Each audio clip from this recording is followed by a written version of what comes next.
মহকুমা প্রশাসনের তরফ থেকে প্রায় প্রতিদিনই বিভিন্ন বাজার অভিযান করতে দেখা যায়। তারই অঙ্গ হিসেবে শুক্রবার সদর মহকুমা শাসকের নির্দেশে মহারাজগঞ্জ বাজারে অভিযান চালানো হয়। প্রথমে চাল বাজার পরিদর্শন করা হয়। চাল বাজার পরিদর্শনকালে চালের মূল্য যাচাই করে দেখা যায় গত 7 দিনের মধ্যে শুক্রবার চালের দাম কিছুটা কম আছে। তাছাড়া স্বপন সাহার নামে এক ব্যবসায়ীকের দোকানে বিনা নথিপত্র ছাড়া অনেক চাল মজুত রয়েছে বলে জানা যায়। তারই অপরাধে সেই স্বপন সাহার দোকান শুক্রবার বন্ধ করে দেওয়া হয়। পরবর্তী সময়ে মহকুমা প্রশাসনিক আইন মোতাবেক যা পদক্ষেপ গ্রহণ করার তা গ্রহণ করবে সেই চাল ব্যবসায়ীকের বিরুদ্ধে। তারপর আলু পেঁয়াজ বাজারে পরিদর্শন করে দেখা যায় এক বিক্রেতা ক্রেতাদের কাছ থেকে বেশি টাকা আয় করছে। এই অপরাধের কারণে সেই বিক্রেতার বাটখারার নথিপত্র সিজ করে দেয় মহকুমার প্রশাসকের এনফোর্সমেন্ট টিম। তাছাড়া অন্যান্য বাজারে এরকম অভিযান জারি থাকবে বলেও জানা যায়। প্রশাসনের পক্ষ থেকে এনফোর্সমেন্ট টিম প্রতিনিয়তই বিভিন্ন বাজার আমরা পরিদর্শন করি। তারই অঙ্গ হিসাবে আজকে সদর মহাশাসকের নির্দেশে আমরা রাজগঞ্জ বাজার যে আমরা অভিযানে নামি। প্রথমে আমরা চাল বাজার পরিদর্শন করি। আমরা অনেকগুলি চাল পরিদর্শন করেছি। তার মেমুর সাথে চালের বর্তমান মূল্য যাচাই করেছিলাম।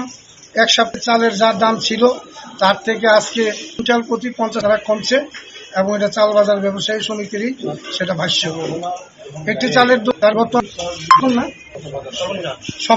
স্বপন সাহা চাল ব্যবসায়ী, ওনার প্রচুর মাল মজুদ আছে, প্রচুর চাল, কিন্তু চালের কোনো রেকর্ড নেই। কোত্থেকে চাল আনলো, বিক্রি করলো এবং ওনার দোকানে কত চাল মজুদ আছে, তাছাড়া লাইসেন্স বা পোস্টার লাইসেন্স কিছুই দেখাতে পারিনি।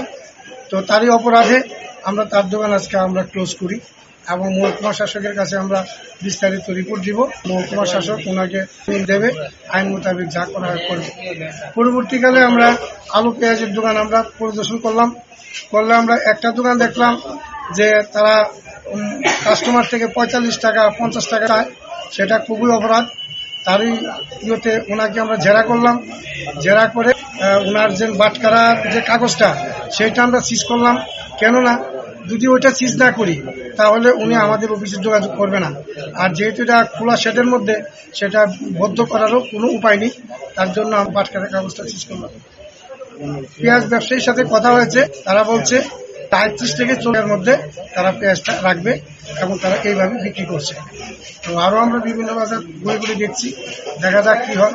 যদি কোনো অসঙ্গতি পায় ব্যবস্থা হবে প্রশাসনের তরফ থেকে। আইন নামটা আমার প্রদীপ কুমার, আমি সাব ডিভিশনাল।